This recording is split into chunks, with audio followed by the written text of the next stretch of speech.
Ya, assalamualaikum warahmatullahi wabarakatuh.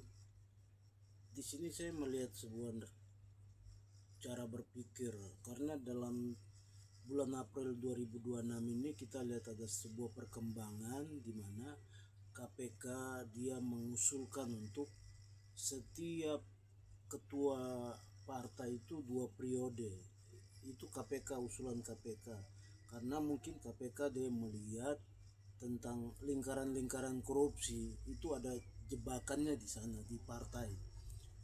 Tetap ini karena ini waktu berjalan kita sedang melihat peristiwa ini yang sedang terjadi. Apakah partai bisa setuju tentang usulan KPK ini? Tentu kalau kita lihat dalam media yang sudah berkembang beritanya ya banyak yang ditolak usulan tersebut. Kita kembali lagi melihat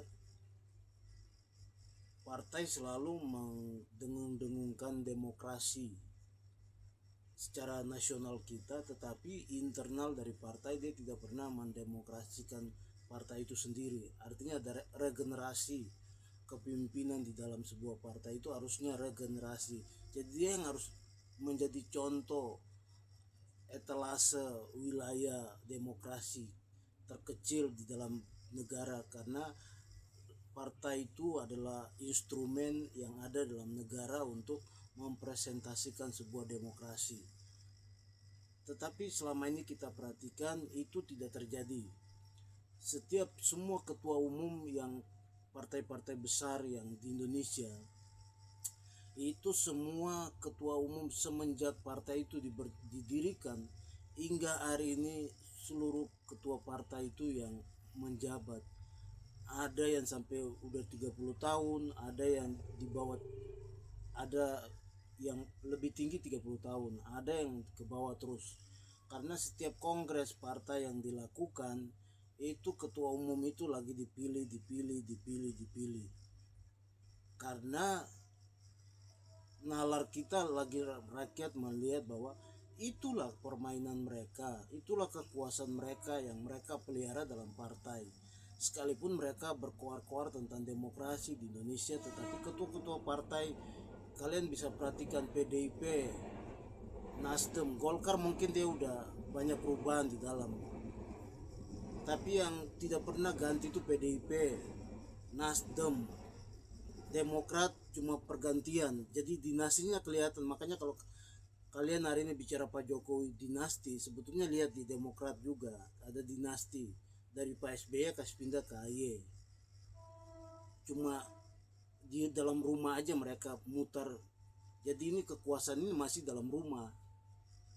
Jadi kalau mereka teriak demokrasi, ketua-ketua partai ini teriak demokrasi, dan mereka punya anggota legislatif, anggota DPR yang dari setiap partai ini mereka teriak demokrasi, ya mereka cuma sebatas ngomong doang, cuma sebatas narasi, karena partai ini sendiri tidak pernah merubah sikap untuk mendemokrasikan.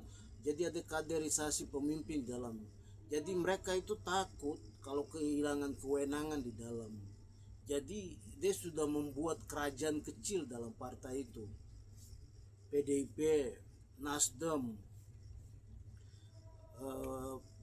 PKB juga sudah pergantian, tapi sekarang ya kita lihat tidak beda jauh dengan partai yang saya sebut tadi. Bahkan PAN itu juga sama. Ini partai-partai yang bicara demokrasi tapi diri mereka nggak pernah bikin demokrasi. Kaderisasi itu nggak ada. Jadi kita bisa lihat mereka kelola partai ini sebagai perusahaan mereka. Karena apa? Kalau kita lihat dari negara itu kasih dana cukup besar untuk partai-partai ini untuk mengembangkan diri, apalagi mereka yang sudah ada di anggota legislatif di DPR, MPR, dan DPD, itu tentu mereka dapat cuannya banyak. Jadi ini wilayah-wilayah kekuasaan yang mereka pelihara. Jadi kalau kita lihat KPK hari ini mengusulkan untuk setiap ketua partai itu 2 periode, ya tentu tidak bisa, tidak mungkin, karena KPK dia udah melihat, dia udah mencium bahwa korupsi, lingkaran-lingkaran korupsi ini kan ada di bagian-bagian itu semua. dan yang di backup oleh oknum-oknum dari mereka sendiri juga. Jadi kita lihat permainan ini, waktu berjalan kita mulai membaca. Makanya saya sangat percaya dengan Pak Jokowi. Kalau Pak Jokowi kemarin bisa 3 periode aja, kita bisa loncat naik cepat. Menjadi negara maju itu cepat sekali. Kita bisa masuk. Sekalipun belum sampai 2045, 100 tahun Indonesia merdeka, kita bisa di pertengahan bisa naik. Karena hari-hari ini kita melihat Pak Prabowo dan Pak Gibran juga, ya Pak Prabowo yang pegang kekuasaan itu. Dan ini kita melihat banyak sekali politik-politik karena Pak Prabowo punya ikatan emosional dengan birokrasi di Indonesia. Itu harus kita akui itu. Kalau Pak Jokowi nggak ada emosional secara emosi dalam birokrasi itu nggak ada. Kalau Pak Prabowo pasti ada.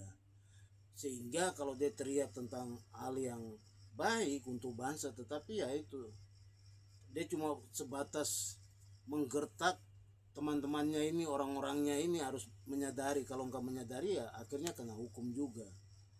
Itu yang saya perhatikan. Tapi kalau kita flashback ke belakang waktu diteriak Jokowi untuk 3 periode, kalau ketua-ketua umum partai Nasdem, Golkar, PAN, PKB atau PKS, semua ketua partai mereka sadari tentang lihat gerakan Pak Jokowi, karena Pak Jokowi ini diterima di berbagai kalangan.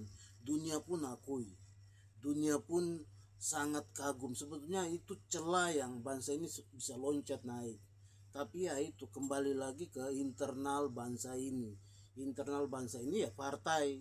Partai itu adalah instrumen di dalam negara yang bisa mengantarkan kepemimpinan. Kalau kemarin ketua-ketua partai mereka sepakat dan bisa dinarasikan 3 periode aja atau 4 periode, kenapa nggak bisa seperti itu? Untuk bangsa ini cepat keluar jadi negara maju, maksudnya kita terlepas dari kita punya cara berpikir ada kekuasaan kiri kanan atas bawah, terlepas dari itu bangsa ini untuk loncat maju ke depan seperti jadi Jepang, negara-negara Jepang, Korea, karena kita masih dalam kemiskinan. Dan untuk masuk ke lilitan-lilitan tali yang ada ini, itu pemimpin yang harus buka secepat-cepatnya. Kalau pemimpin nggak bisa buka, ilustrasi saya tali yang sudah dililit ini, kalau pemimpin tidak bisa buka cepat untuk lihat celah untuk buka cepat untuk keluar, ya kita terjebak dengan situasi yang ada sampai kapanpun. Dan saya percaya kalau ini hal-hal ini terjadi terus, saya percaya kata-kata Pak Jokowi, kita bisa menjadi negara gagal. Seperti karena di jejak digital Pak Jokowi kan dia ada kasih contoh negara berhasil. Negara berhasil itu tahun 60-an sudah harusnya mereka sudah jadi negara maju. Tapi karena mereka salah sendiri, akhirnya mereka terjebak. Akhirnya hari ini masih menjadi, Amerika Latin itu masih menjadi negara berkembang juga. Itu contoh-contoh yang saya terus melihat, karena ada kepentingan ketua-ketua partai ini sangat-sangat berpengaruh dalam percaturan politik di bangsa ini. Kita perhatikan ketua-ketua partai semua itu, tapi ya mereka diam-diam karena mereka ada punya kepentingan kiri, kepentingan kanan, kepentingan untuk kelompok dan golongan mereka ada. Itu. Assalamualaikum warahmatullahi wabarakatuh.